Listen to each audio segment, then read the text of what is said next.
കഴിഞ്ഞ ദിവസം നമ്മൾ ചർച്ച ചെയ്ത ഒരു വാർത്തയുണ്ട്.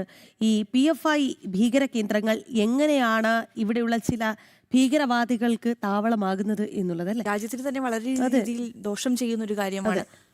യെസ്. എന്തായാലും നമുക്ക് ആ വാർത്തയിലേക്ക് വളരെ വിശദമായി തന്നെ പോകാം. രാജ്യവിരുദ്ധ ഭീകരവാദ കേസുകളിൽ അറസ്റ്റിലായ PFI ആയുധ പരിശീലകൻ അയ്യൂബിനെ കസ്റ്റഡിയിൽ ചോദ്യം ചെയ്യാൻ ഒരുങ്ങി NIA. അയ്യൂബിനായി അടുത്തയാഴ്ച കസ്റ്റഡി അപേക്ഷ നൽകും. PFI ക്രിമിനലുകൾക്ക് ഒളിത്താവളം ഒരുക്കിയവരെ കേന്ദ്രീകരിച്ചാണ് അന്വേഷണം. വിവരങ്ങളുമായി നിഷ ദിലീപ് കൊച്ചിയിൽ നിന്ന് ചേരുന്നുണ്ട്.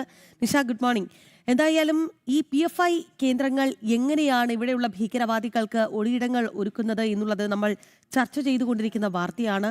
എന്തായാലും കൂടുതൽ അന്വേഷണത്തിലേക്ക് കടക്കുന്നു ദേശീയ അന്വേഷണ ഏജൻസി. ഈ അയ്യൂബിനെ കസ്റ്റഡിയിൽ ചോദ്യം ചെയ്യാനുള്ള ഒരു നീക്കമുണ്ട്. എങ്ങനെയാണ് അന്വേഷണം പുരോഗമിക്കുന്നത് നിഷ?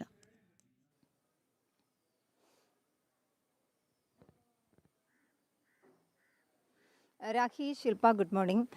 തീർച്ചയായും അങ്ങനെ തന്നെയാണ്. ഈ രാജ്യവിരുദ്ധ ഭീകരവാദ കേസുകൾ ഉൾപ്പെടുന്ന PFI ഭീകരർക്ക് വർഷങ്ങളോളം സുരക്ഷിത ഒളിത്താവളങ്ങൾ ഒരുക്കുന്ന കേന്ദ്രങ്ങളിലേക്കുള്ള NIAയുടെ അന്വേഷണത്തിലാണ് ഇത്തരത്തിൽ ഈ PFI ഭീകരനായ ആയുധ പരിശീലകൻ അയൂബിനെ NIA കസ്റ്റഡിയിൽ വാങ്ങി ചോദ്യം ചെയ്യാനൊരുങ്ങുന്നത്. കഴിഞ്ഞ ആഴ്ചയാണ് കൊച്ചിയിലെ NIA കോടതിയിൽ അയൂബ് കീഴടങ്ങിയത്.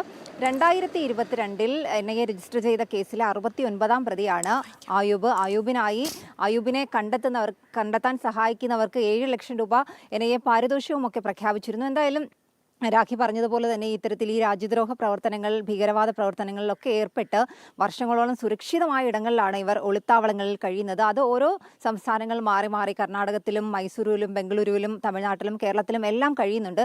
ഈ കർണാടക ബെല്ലാരിയിലെ യുവമോർച്ച നേതാവായ പ്രവീൺ നെട്ടാരു വധക്കേസിലെ പ്രതിയായ അബ്ദുൽ നാസർ വർഷങ്ങളോളം, അതായത് 3 വർഷത്തോളം കൊച്ചി പള്ളുരുത്തിയിലാണ് കഴിഞ്ഞിരുന്നത്. ഈ അബ്ദുൽ നാസർ അടക്കമുള്ള ഭീകരവാദികൾക്കായി NIA 2024 16 തവണ കേരളത്തിലും ഒപ്പം തന്നെ മറ്റു പലയിടങ്ങളിലും റെയ്ഡ് നടത്തിയിരുന്നു. എന്തായാലും ഈ അബ്ദുൽ നാസറിനെ കഴിഞ്ഞ ദിവസം NIA പിടികൂടിയിരുന്നു. പ്രവീൺ നെട്ടാരു വധത്തിന് ശേഷം അവിടെ നിന്ന് കടന്നു കളഞ്ഞ കുടക് സ്വദേശിയായ അബ്ദുൽ നാസറിനെയും NIA പിടികൂടിയിരുന്നു.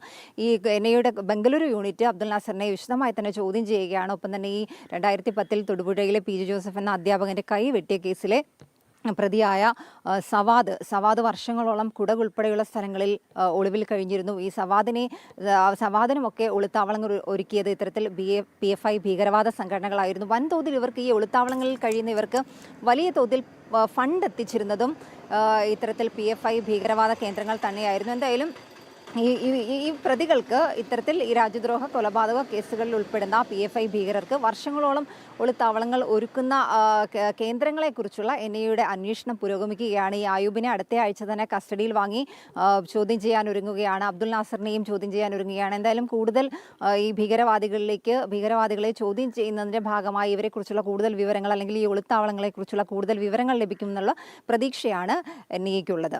രാഖി. ശരി നിഷ, എന്തായാലും ഒളിത്താവളം ഒരുക്കിയവരടക്കം കുടുങ്ങും. NIA ആണ് കേസ് അന്വേഷിക്കുന്നത്. അതുകൊണ്ട് തന്നെ അയ്യൂബിനെ ഇങ്ങനെ സംരക്ഷിച്ചു പോരുന്നവരെല്ലാം തന്നെ അകത്താകും. അക്കാര്യത്തിൽ യാതൊരു സംശയവും വേണ്ട. കാരണം നിങ്ങൾ നടത്തിയത് രാജ്യവിരുദ്ധ നീക്കമാണ്. അതിനുള്ള മണ്ണല്ല ഭാരതം എന്നുള്ളതാണ്